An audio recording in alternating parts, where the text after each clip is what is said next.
Hello everyone, DPM 87. Let's see what we have today. The equation square root of x plus 10 minus 6 upon square root of x plus 10 equal to 5 has extraneous roots. इसका क्या मतलब होता है? एक ऐसा root which does not satisfy the equation. क्या बात है, ऐसा भी. हाँ, आई गेस मैंने पहले एक लेक्चर में एक डीपीएम के सॉल्व करते टाइम मैंने ये चीज़ आपको समझा रखी है. Let's do it again. हम क्या कर लेंगे, square root of x plus 10 को y मान लेंगे. सो ये इक्वेशन मेरी बन जाएगी y minus 6 upon y equal to 5. अब इसको सॉल्व करके y की वैल्यू निकाल लेते हैं, फिर यहाँ पे सब्सटीट्यूट कर देंगे. डन. सो ये हो जाएगा y square minus 6 is equals to 5y. यहाँ पे एलसीएम लेके मैंने y उधर मल्टीप्लाई कर दिया. So y square minus 5y minus 6 equal to 0. Splitting the middle term, y square minus 6y plus y minus 6 equal to 0. y common y minus 6 plus 1 common y minus 6. So y की value आ जाएगी 6 comma minus 1. Now what we'll do is, y की value क्या है, square root of x plus 10 equal to 6 and square root of x plus 10 equal to minus 1. Squaring both sides कर दो. So x plus 10 equal to 36, x equal to 26 आ गया. और यहाँ पे x plus 10 equal to 1, x की value आ जाएगी माइनस 9. अब हम क्या करेंगे, x की वैल्यू आप अपनी ओरिजिनल इक्वेशन में सब्स्टिट्यूट करिए. क्या LHS और RHS बराबर आ रहा है? LHS इक्वल टू इस केस में हो जाएगा 26 प्लस 10 36 प्लस नहीं minus 6 upon square root of 36. ये हो जाएगा 6 माइनस 6 बाई 6, दिस इज 1. तो आपका आंसर आ गया 5 which is obviously equal to our RHS. Right. इसी चीज को यहाँ पे करने जाएंगे तो LHS is equal to square root of minus 9 plus 10 minus 6 upon square root of minus 9 plus 10. ये हो जाएगा 1 minus 6 by 1 which is what, minus 5, which is not equal to our RHS. So x equal to minus 9 is our extraneous root which will lie between minus 10 and minus 6. So option B is your answer. Next question. Find the least possible value of x plus y if x and y are positive integers and 9x plus 45 upon 3 greater than equal to 7. अंदर multiply कर दो, 7y plus 21 by 5. यहाँ से 3 common ले लो.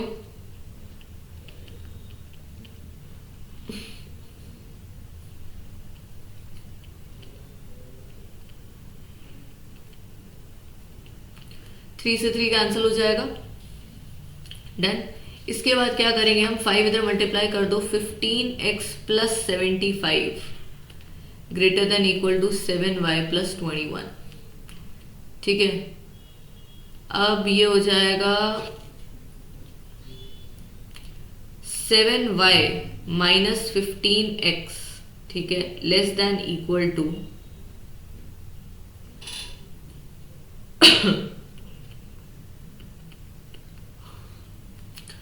सो ये हो जाएगा 7y minus 15x less than equal to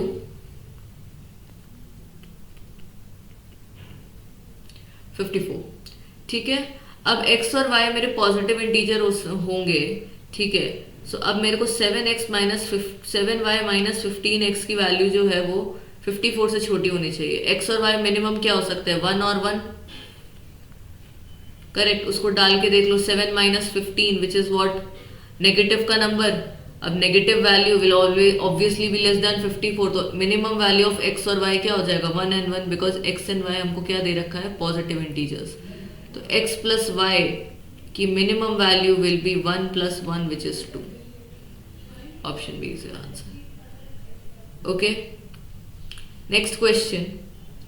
when 20 is subtracted from a number, it gets it reduced to 7/12 of the number, then what is the sum of the digits of the number?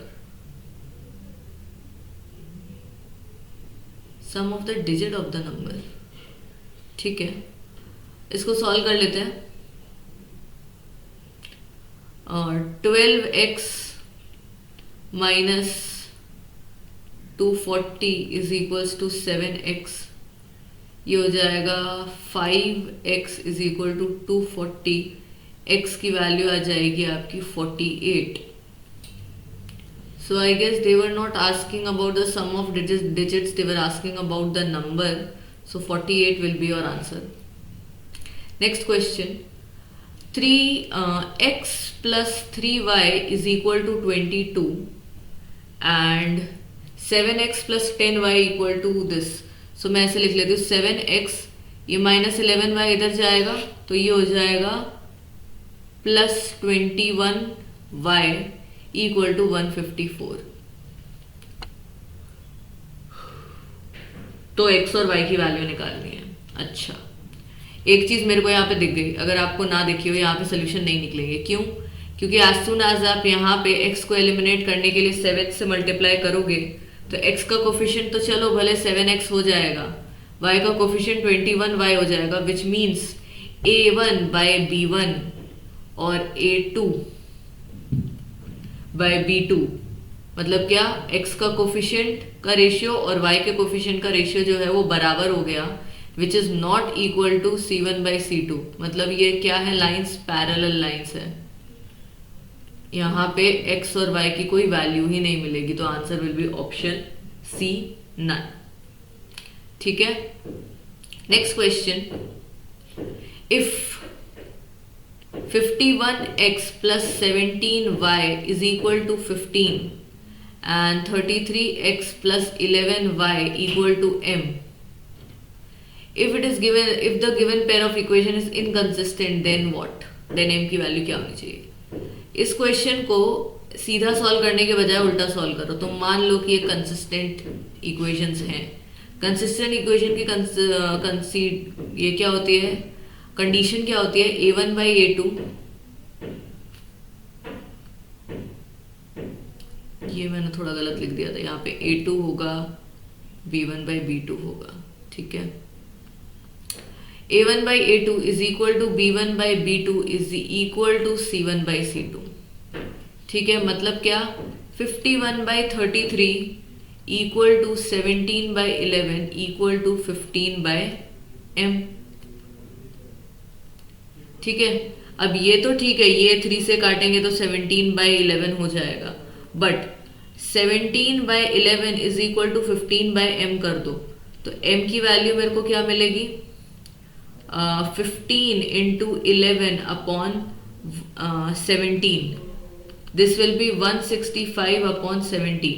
तो अगर ये consistent होता तो m की value should have been 165 by 17. But this, just because this is inconsistent, m should not be equal to 165 upon 17, right? So your answer will be option A, that m should not be equal to 165 upon 17. So that's it for today's DPM, guys. See you tomorrow.